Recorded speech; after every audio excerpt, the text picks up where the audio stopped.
Je vous le disais, notre situation financière est saine, elle est solide et c'est aussi ce qui nous a permis, ce qui nous permet de nous engager dans ces nouveaux projets, nous permet de porter de nouveaux projets liés à la rénovation urbaine, mais aussi de procéder à l'acquisition de patrimoine supplémentaire, 5183 logements du bailleur Aupiévoix, 123 logements des logis.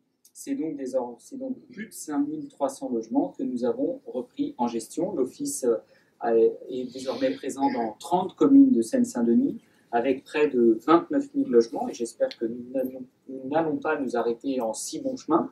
Nous allons continuer avec 650 collaborateurs. Nous allons engager 60 millions d'euros de travaux pour améliorer l'habitat et le cadre de vie dans ce nouveau patrimoine, où dans la quasi-totalité des communes concernées, l'acquisition, qu'il s'agisse bien sûr des logis à Pavillon-sous-Bois, mais du patrimoine de l'Aupiévoix, cette acquisition s'est faite dans de bonnes conditions.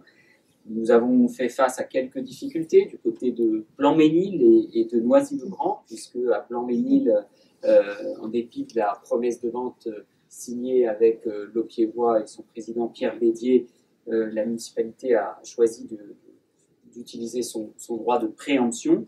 Bien sûr, nous sommes confrontés à des difficultés comme tous les bailleurs. Il nous arrive de faire face à des difficultés de gestion, mais en tout cas, je crois que les motifs qui ont été mis en avant par le maire du Blanc-Mesnil pour dénoncer notre organisme étaient infondés, injustes pour le travail de nos agents, pour le travail de la direction de l'Office, particulièrement engagée.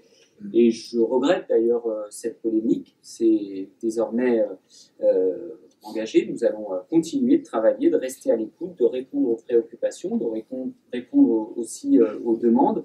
J'ai eu l'occasion de m'exprimer en direction des personnels et des locataires du Blanc-Mesnil, de ce patrimoine de l'Aupiévoix. L'Office a contesté devant les tribunaux cette décision de préemption. Le préfet de Seine-Saint-Denis a contesté cette mesure et d'ailleurs le tribunal administratif de Montreuil a décidé de suspendre la décision de préemption du maire de la ville, et donc nous allons continuer notre travail pour être pleinement propriétaires de ce patrimoine et non seulement de continuer d'assurer la gestion comme nous l'assurons aujourd'hui à titre transitoire, dans le cadre d'un mandat de gestion que nous a confié la Fédération des offices, mais également en étant pleinement propriétaire de pouvoir mettre en œuvre, de poursuivre les projets de rénovation, de réhabilitation, de construction sur place. Et d'ailleurs, si nous en sommes là, c'est aussi parce que la Fédération des offices, le préfet de région,